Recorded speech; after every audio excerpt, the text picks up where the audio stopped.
I pulled up to the venue with a stupid grin on my face, the kind you wear when you think you're about to make someone's night. It was my wife's big day, Emily Carter, fresh out of law school, about to start a career she wouldn't stop bragging about. I had spared no expense for this party. The champagne was supposed to flow, the band was supposed to play, and I was going to stand there, proud as hell, watching my wife soak in the applause. Only, when I got there, the place was dark. Locked. Chairs stacked inside like they'd been that way for hours. My stomach dropped so fast it felt like I'd missed a step on a staircase. I thought maybe I had the wrong address, wrong time, something. But no, this was it. I called Emily. She answered on the second ring, voice dripping with a strange mix of surprise and irritation. "Oh, hey, Mark. The party ended 3 hours ago." I blinked, trying to process. "What do you mean it ended? Why didn't you tell me?" There was a pause. A pause too long to be innocent. Then she sighed, almost annoyed. "I guess. I didn't want you there." Just like that. No sugarcoating.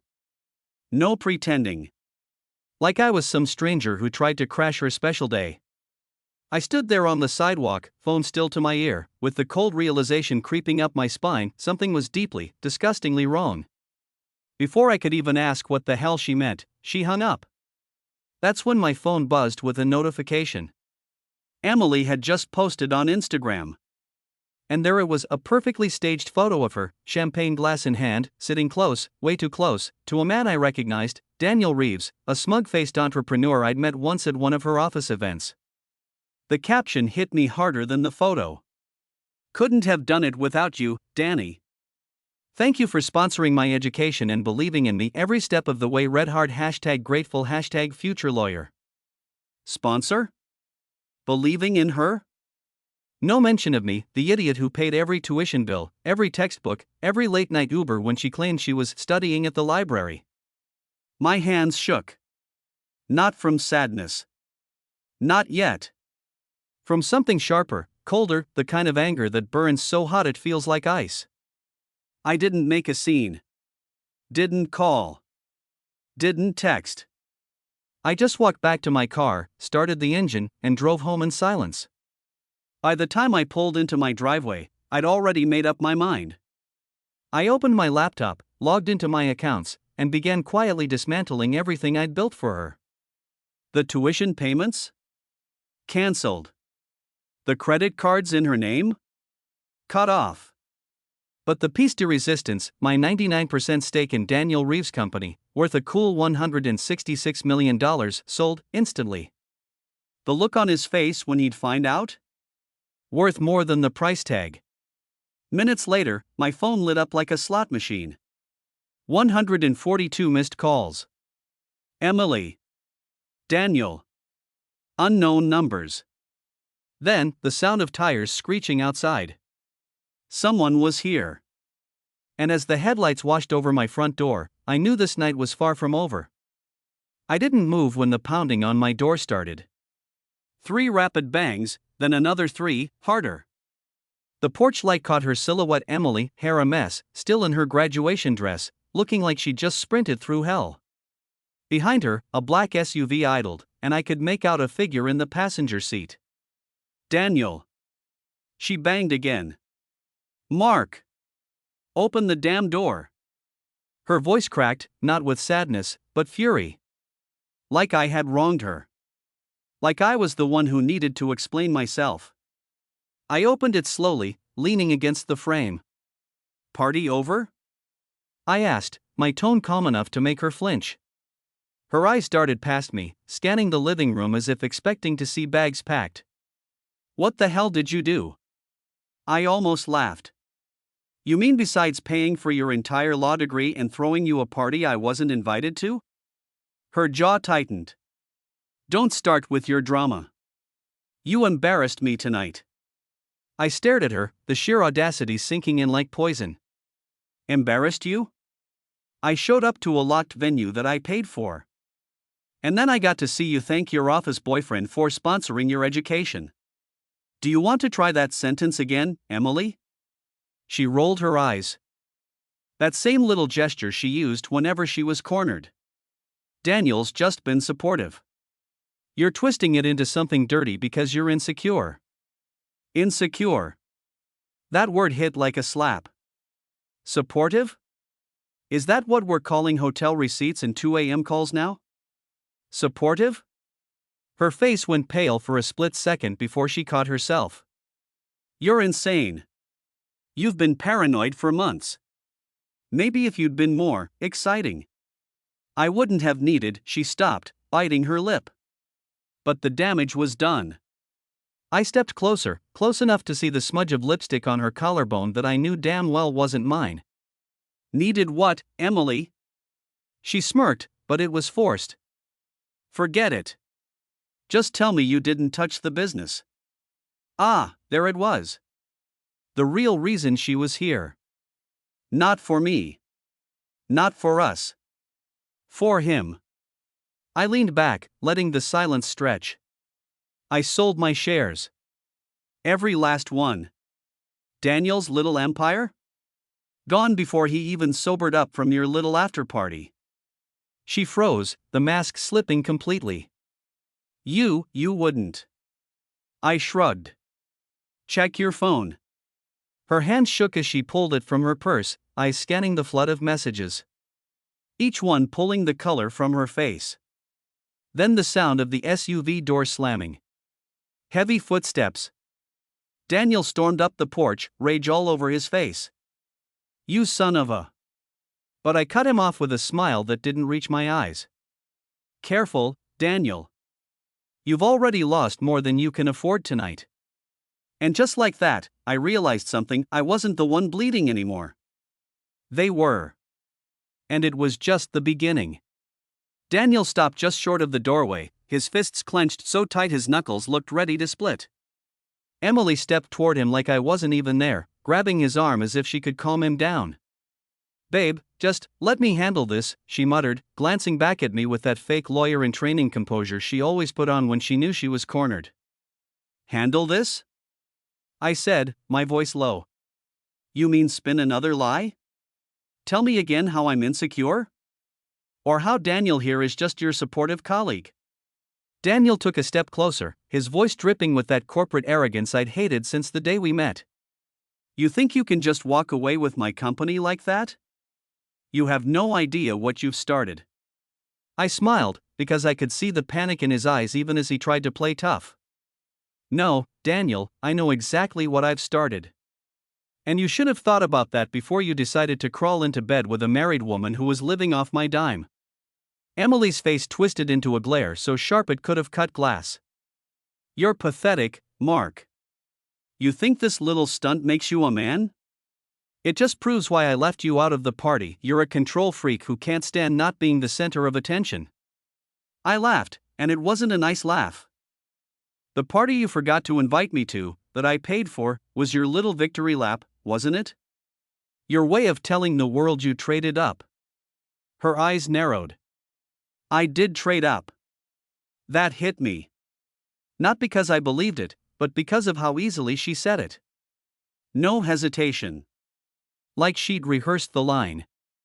Daniel smirked, but his hands were still trembling. You're going to regret this, man. I have connections. You think you're untouchable? You just destroyed years of work. I stepped out onto the porch, closing the space between us until we were just a breath apart. Daniel, you've got nothing left to threaten me with. No company. No leverage. And if you think Emily's going to stick around while you're broke, you haven't learned who she really is yet. Emily gasped like I'd just slapped her. You're disgusting. I looked at her, really looked at her. No, Emily. I just finally stopped pretending you were worth saving. Daniel grabbed her hand, pulling her toward the SUV. She didn't even look back as they walked away, but I could hear the argument starting before the car door shut. Her voice was sharp, accusing. His was defensive, desperate. I watched the taillights disappear into the night, and for the first time in months, I felt light. Not happy, not yet, but unshackled. Then my phone buzzed again. Another flood of missed calls. But this time, one number stood out: my lawyers. And that's when I realized I wasn't finished with them. Not even close. I called my lawyer back before the ringing could even finish. He picked up on the first ring, his tone tight, like he'd already been following the storm that had just hit. "Mark, I saw the news about the sale. Daniel's people are scrambling. You've got them by the throat. Do you want me to go ahead with the asset freezes we discussed?" I didn't even pause. "Do it. Every account, every shell company tied to him. And while you're at it, I want the divorce papers ready by morning. Make sure they leave her with nothing she didn't walk in with." There was a short silence, then a low whistle. "You're serious?" "Dead serious," I said. "And make sure the media picks up the sale. I want it loud." When I hung up, the house felt too quiet. My mind kept replaying that smug look on Emily's face, the way she threw the word "traded" up at me like a knife. The memories started pouring in: every night she claimed she was studying late, every weekend trip she said was for networking, every time she came home smelling like expensive cologne that wasn't mine. I'd ignored it. I'd let love blind me because I thought marriage meant trust. What a joke. The quiet didn't last. 20 minutes later, headlights flashed across the windows again. This time it wasn't the SUV. It was a silver sedan, one I recognized instantly: Emily's best friend, Rachel. She came running up to the door like she was on fire. "Mark, you have to stop this," she blurted the second I opened the door. I raised an eyebrow. "Stop what?" "Taking back what's mine."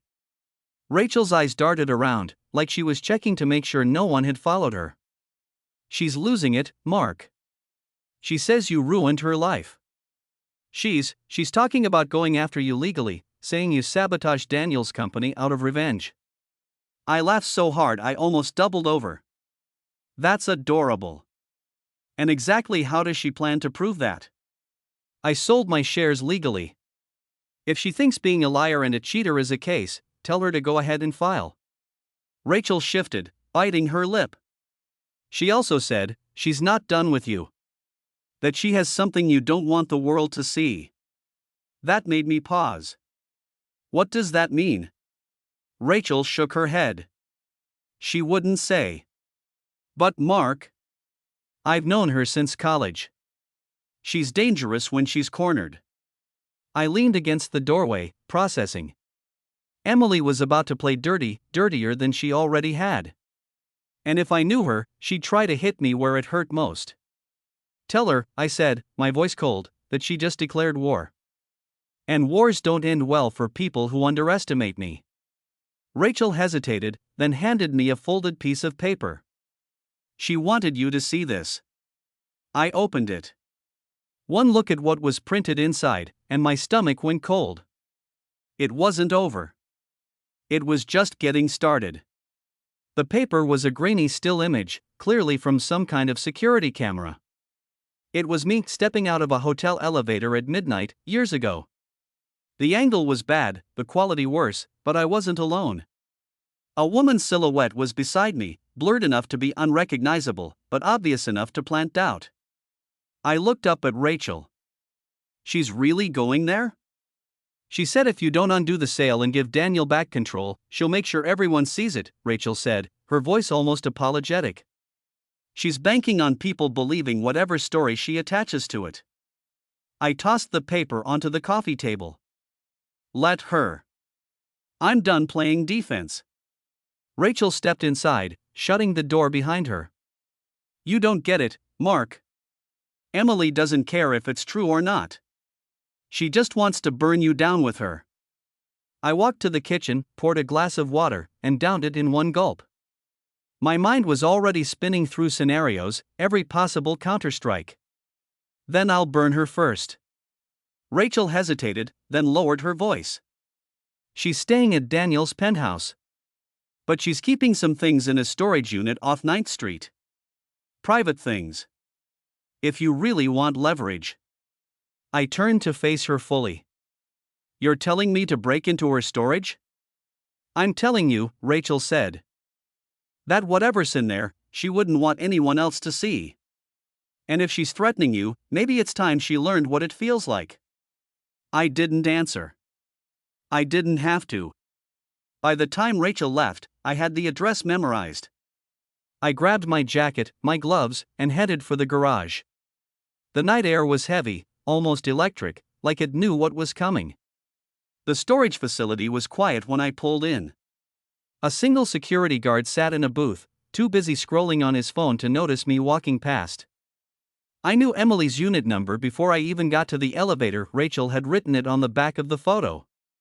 When I slid the lock open and lifted the door, I froze. Inside, stacked neatly against the walls, were boxes labeled in her handwriting: Daniel, personal, bills, confidential, 2019 Vegas trip, law school photos. And in the center, sitting on top of a trunk, was a small black safe. I stepped closer, my pulse hammering. I didn't know what was inside, but I knew one thing: once I opened it, there'd be no going back. I reached for the safe, and somewhere in the darkness behind me, a voice said, "Didn't expect to see you here, Mark." I turned, and my blood went cold. Daniel was leaning against the doorframe, arms crossed, like he'd been waiting for me. He wasn't smiling this time, his face was tight, jaw clenched, eyes burning. "You're really making this worse for yourself," he said, stepping inside and letting the metal door rattle shut behind him. I kept my hand on the safe. "If you were smart, you'd turn around and leave. Now." He let out a low laugh, but there was nothing amused about it. "You think you can ruin me, take my company, humiliate me in front of my investors, and just walk away?" "Funny," I said, "that you didn't mention sleeping with my wife in that list."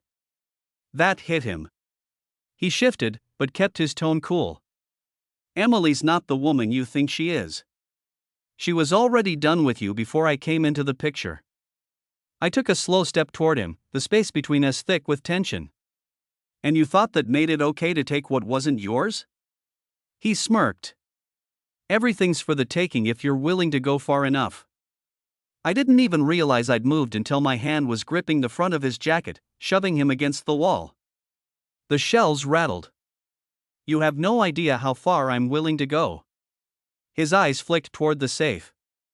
"So that's what you're here for? Emily's little secrets? You think that'll save you?" "I don't need saving," I said. "I need leverage. And you just confirmed this is exactly where I'll find it." Before he could react, I stepped back and yanked the safe into my arms. It was heavier than I expected, but adrenaline made it manageable. I started toward the door. That's when Daniel lunged, grabbing my shoulder. "You're not walking out of here with that."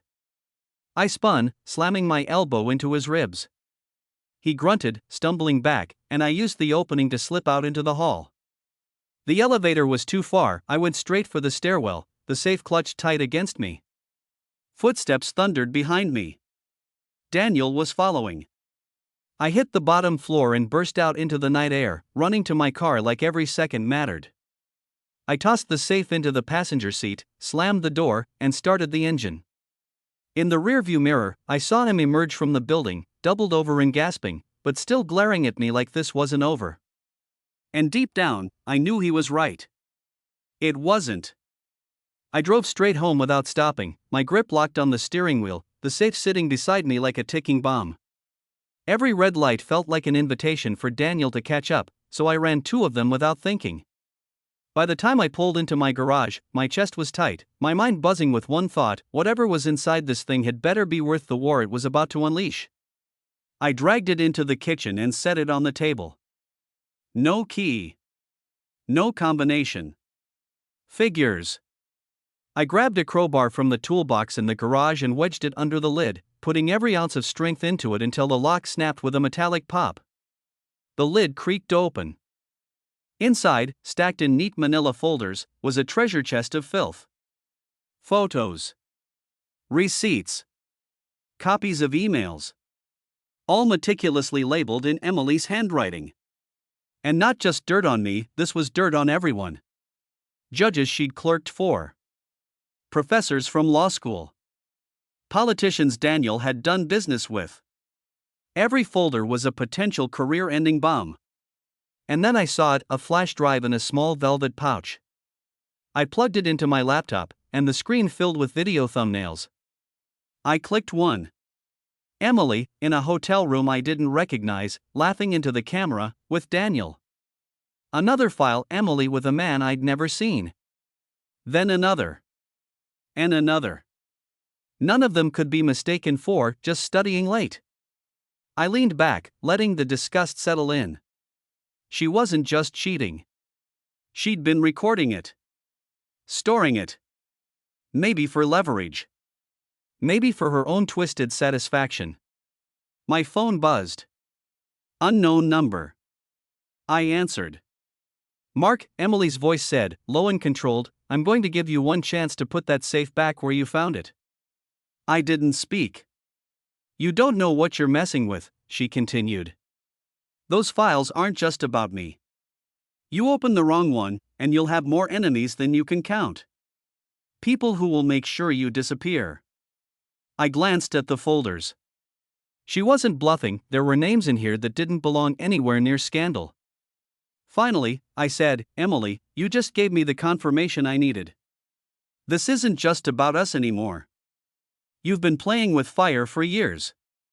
Her tone sharpened. And you think you can control the blaze? I smiled, even though she couldn't see it. No. But I can make sure you burn first. There was a pause. Then she hung up. And less than 2 minutes later, I heard tires screech outside my house. I moved to the front window, peering through the blinds. The black SUV was back, but this time it wasn't just Emily and Daniel. 2 other men got out, sharp suits, hard faces, the kind of guys who didn't come to talk. Emily stepped out last, a smug smirk plastered on her face, like she already knew she'd won. I opened the door before they could knock. You brought backup, I said. Cute. One of the suits stepped forward. We're here for what doesn't belong to you. I tilted my head. You mean the safe full of evidence that could end all your careers? Emily's smile faltered for just a second. Mark, don't do this. Hand it over, and we can make this disappear. You walk away clean. I stepped out onto the porch, closing the door behind me so they couldn't see where the safe was. Clean? You've humiliated me in public, lied for years, drained me financially, and now you want me to help you bury your mess? No. Daniel shifted, his voice low and tight. This isn't a negotiation. Good, I said, pulling my phone from my pocket. Because I already sent copies of everything to 3 different encrypted drives, each set to forward to the press if I don't check in every 12 hours. So if you touch me, or try anything cute, congratulations, your lives go up in flames. Emily's smirk was gone now. Her eyes were pure venom. You think you've won? I stepped closer, close enough for her to see I meant every word. I didn't win, Emily. I just made sure you lost. For a long moment, no one moved. Then one of the suits put a hand on her arm, murmured something, and they all turned back toward the SUV. She looked over her shoulder at me one last time, her gaze promising this wasn't finished. But I knew it was. I watched them drive away, the night finally settling quiet around me. Inside, the safe sat open on the kitchen table, its contents spread out like a map of just how rotten she'd been from the start. I poured myself a drink and sat down, letting the reality sink in. I wasn't angry anymore. I wasn't even sad. I felt free. If I learned anything, it's this: the moment someone shows you who they really are, believe them. And never, ever give them the chance to hurt you twice.